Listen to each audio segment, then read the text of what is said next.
Assalamualaikum warahmatullahi wabarakatuh. Yang terhormat Ibu Ellen Prima SPSI MA selaku dosen pengampu mata kuliah Psikologi Pendidikan. Dan halo teman-teman semuanya. Perkenalkan, nama saya Nihayatul Arafah dengan NIM 2141104040017 dari kelas 2B, Program Studi Tadris Bahasa Inggris, Fakultas Tarbiyah dan Ilmu Keguruan, Universitas Islam Negeri Profesor Kiai Haji Saifuddin Zuri Purwokerto. Jadi di video ini saya akan menjelaskan mengenai materi teori aktivitas belajar. Selamat mendengarkan. Jadi di sini saya akan menjelaskan mengenai teori dalam aktivitas belajar. Apa aja sih teori-teori yang ada dalam aktivitas belajar itu? Nah, sebelum itu saya akan menjelaskan mengenai pengertian dari belajar. Menurut Witherington dan Cronbach, belajar merupakan suatu perbuatan yang dilakukan secara terus-menerus sepanjang hidup manusia dan harus dilakukan oleh setiap manusia. Sehingga belajar itu berarti memodifikasi atau memperteguh kelakuan melalui pengalaman. Lalu menurut Muhibbin Shah, belajar itu berarti kegiatan berproses dan merupakan unsur yang sangat fundamental dalam setiap penyelenggaraan jenis dan jenjang pendidikan. Itu berarti bahwa berhasil atau gagalnya pencapaian tujuan pendidikan itu sangat bergantung pada proses belajar itu sendiri yang dialami oleh setiap siswa, baik ketika berada di sekolah, baik di lingkungan masyarakat ataupun di lingkungan keluarganya sendiri. Nah, jadi pada intinya belajar merupakan suatu proses yang dilakukan setiap individu untuk mendapatkan perubahan tingkah laku, baik itu dalam bentuk pengetahuan, keterampilan, sikap, dan nilai positif sebagai suatu pengalaman dari berbagai materi yang telah dipelajari.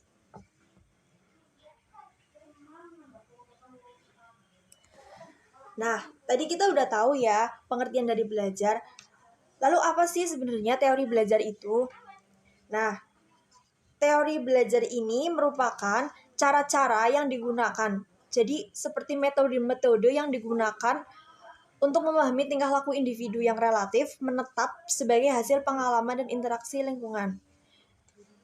Jadi, teori belajar ini metode-metode yang digunakan oleh seorang pendidik untuk memahami tingkah laku dari peserta didik sebagai hasil dari pengalaman dan interaksi lingkungan.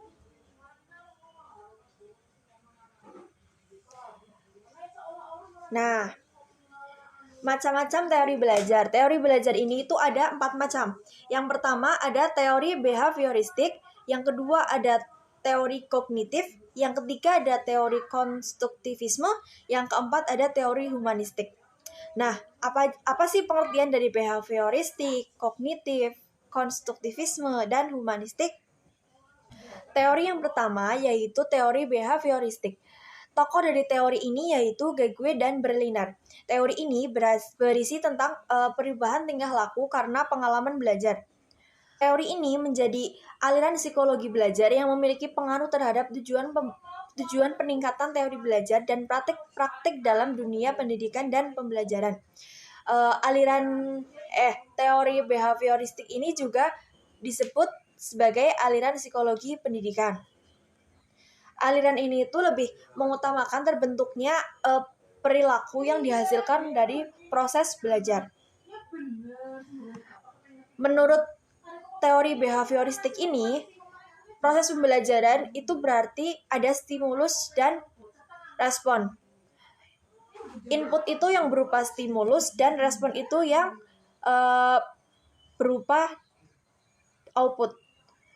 Bentuk dari stimulus itu seperti penyampaian materi, pembentukan karakter, nasihat yang diberikan oleh guru kepada muridnya. Sedangkan bentuk dari respon itu berupa tanggapan atau reaksi dari murid terhadap stimulus yang diberikan oleh guru atau pendidik. Nah, namun teori behavioristik ini juga memiliki kelebihan dan kekurangan. Di antaranya kelebihan dari teori belajar behavioristik yaitu yang pertama, Yang pertama, guru akan terbiasa untuk bersikap teliti dan peka saat kondisi belajar mengajar. Yang kedua, guru lebih sering membiasakan muridnya untuk belajar mandiri, tetapi ketika murid kesulitan baru bertanya kepada guru. Yang ketiga, dapat mengganti cara mengajar yang satu dengan cara mengajar yang lainnya hingga mendapatkan apa yang diterima oleh murid. Jadi guru itu bisa berganti-ganti stimulus yang mereka lakukan agar mendapatkan respon dari peserta didik. Lalu yang keempat, teori belajar ini tuh sangat cocok untuk mendapatkan kemampuan yang mengandung unsur-unsur kecepatan, spontanitas, dan daya tahan. Lalu yang terakhir, teori ini membentuk perilaku yang diinginkan. Dengan kata lain, perilaku yang berdampak bagi murid diberi perhatian lebih dan perilaku yang kurang sesuai dengan murid perhatiannya dikurangi. Lalu kekurangan dari teori ini yaitu yang pertama, tidak semua pelajaran dapat memakai teori belajar behavioristik. Jadi teori ini sangat terbatas dengan semua pelajaran. Lalu yang kedua, guru diharuskan untuk menyusun bahan pelajaran dalam bentuk yang sudah siap. Yang ketiga, murid cenderung untuk berpikir linier, konvergen, tidak kreatif, dan memposisikan murid sebagai murid pasif. Lalu yang keempat, dalam proses belajar mengajar, murid hanya bisa mendengar dan menghafal apa yang didengarkan. Lalu yang kelima, murid membutuhkan motivasi dari luar dan sangat bergantung pada guru. Teori yang kedua yaitu teori kognitif atau disebut dengan Piaget. Kenapa disebut dengan Piaget? Karena tokoh dari teori ini merupakan psikolog asal Swiss yaitu Jean Piaget. Menurut teori ini, arti dari belajar adalah perubahan persepsi dan pemahaman. Jadi, teori ini lebih difokuskan pada konsep kecerdasan atau berpikir. Neuroscience kognitif menekankan agar seseorang itu tidak hanya menggunakan otak kanan dan kiri, tetapi juga sistem limbik pada proses pembelajarannya. Teori kognitif ini berbicara tentang manusia yang membangun kemampuan kognitifnya dengan memotivasi yang dilakukan oleh diri sendiri terhadap lingkungannya. Inti dari teori ini adalah bagaimana munculnya dan diperolehnya skemata atau rencana manusia dalam mempersepsikan lingkungannya dalam tahapan-tahapan perkembangan manusia atau saat seseorang mendapatkan cara baru dalam memaknai informasi secara mental. Setiap orang itu memiliki pengalaman dan pengetahuan yang berbeda dan tertata rapi dalam bentuk struktur kognitif itu. Pengalaman dan pengetahuan ini yang membuat kegiatan pembelajaran akan berjalan dengan baik. Nah, teori dari kognitif ini dapat dikatakan berjalan dengan baik ketika materi pelajaran yang baru bisa beradaptasi dengan struktur kognitif atau kemampuan yang dimiliki oleh siswa. Nah, hal yang ditekankan pada teori kognitif ini yaitu pada proses belajarnya, tapi bukan dari hasil belajar. Nah, teori kognitif ini juga mempunyai kelebihan dan kekurangan. Apa sih kelebihan dari teori kognitif atau teori Piaget ini? Kelebihannya yaitu yang pertama, memudahkan siswa untuk memahami materi belajar. Yang kedua, siswa menjadi lebih mandiri dan lebih kreatif. Lalu kekurangan dari teori belajar yaitu sama seperti kekurangan dari teori behavioristik tadi yang sudah saya sampaikan. Yang pertama yaitu teori ini belum bisa digunakan pada semua tingkat pendidikan. Nah, yang kedua, pada pendidikan tingkat lanjut seperti SMP atau SMA, teori ini susah untuk ditekankan. Dalam penerapannya pada seorang anak, praktek dari teori kognitif ini itu untuk mengembangkan kemampuan kognitif anak pada saat usia dini. Teori yang ketiga yaitu teori konstruktivisme. Teori ini bersumber dari ilmu filsafat, terutama filsafat ilmu, menjelaskan mengenai proses terbentuknya pengetahuan manusia. Dalam teori ini, itu membebaskan peserta didik untuk membimbing diri sendiri pengetahuan yang dimiliki berdasarkan pengalaman, tetapi tetap dalam pengawasan dari pendidik.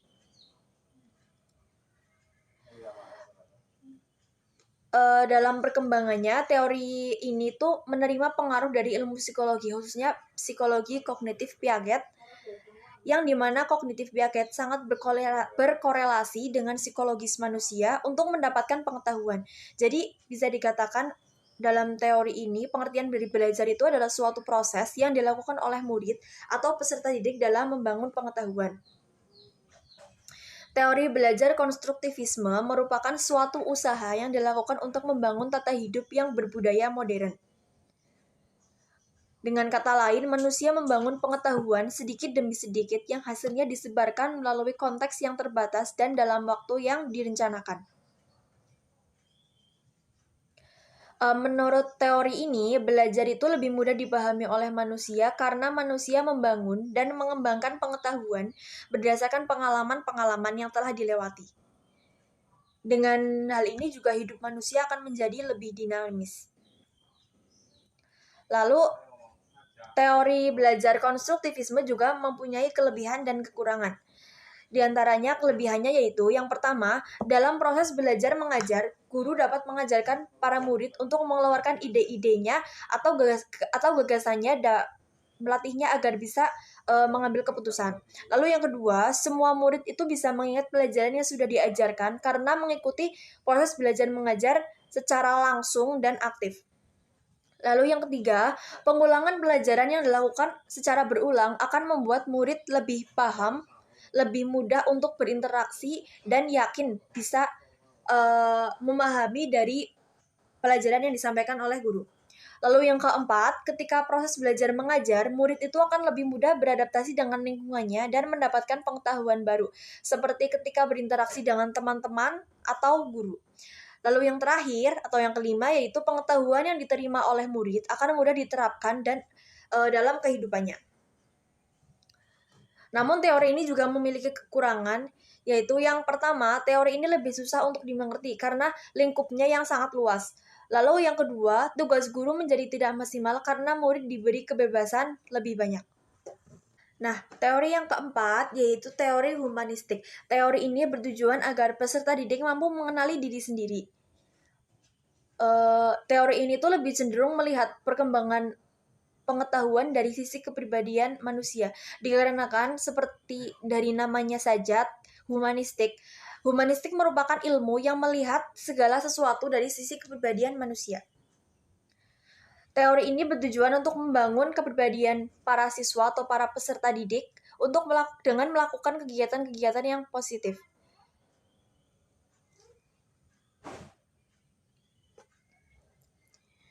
Guru atau tenaga pendidik dengan yang menggunakan aliran humanistik ini akan mengutamakan hasil pengajaran berupa kemampuan positif yang dimiliki oleh murid.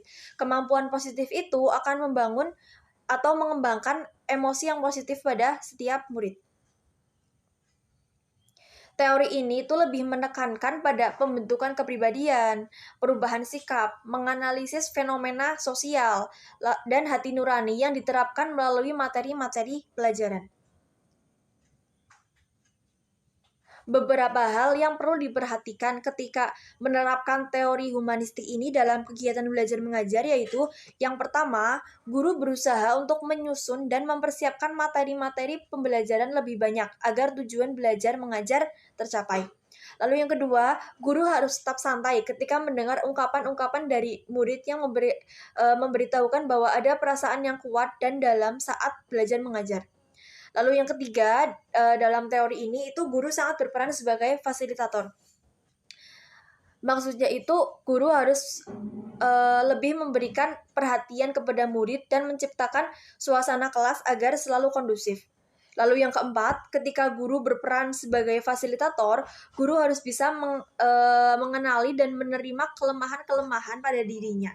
Dengan mengenali diri dan mengetahui kelemahan-kelemahan dari diri guru itu sendiri, maka guru akan lebih mudah saat mengajar dan akan lebih tenang.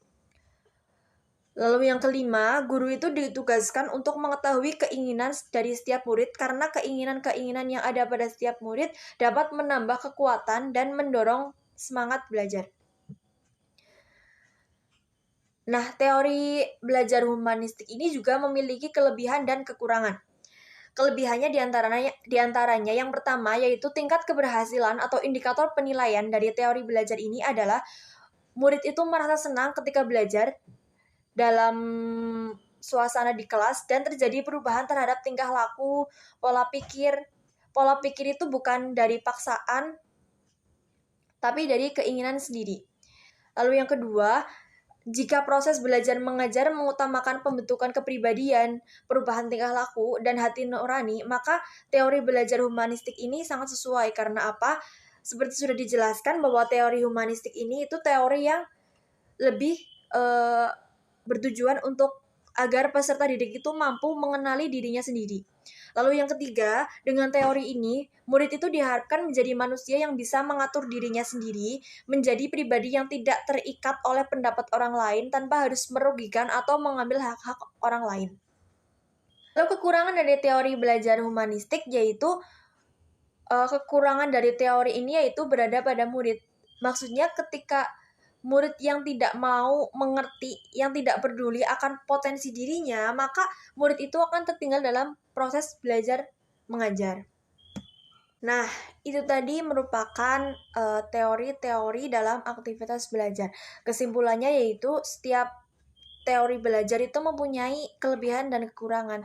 Jadi setiap guru atau pendidik sebaiknya mencari teori belajar yang sesuai dengan karakter dari setiap murid. Dengan teori pembelajaran yang benar, maka proses belajar mengajar di kelas akan lebih maksimal dan hasil yang didapatkan dari proses itu berdampak baik bagi murid atau peserta didik dan juga untuk guru. Oke teman-teman, itu tadi penjelasan mengenai teori dalam aktivitas belajar. Mohon maaf apabila banyak kesalahan. Terima kasih karena sudah menonton. Sekian dari saya. Wassalamualaikum warahmatullahi wabarakatuh.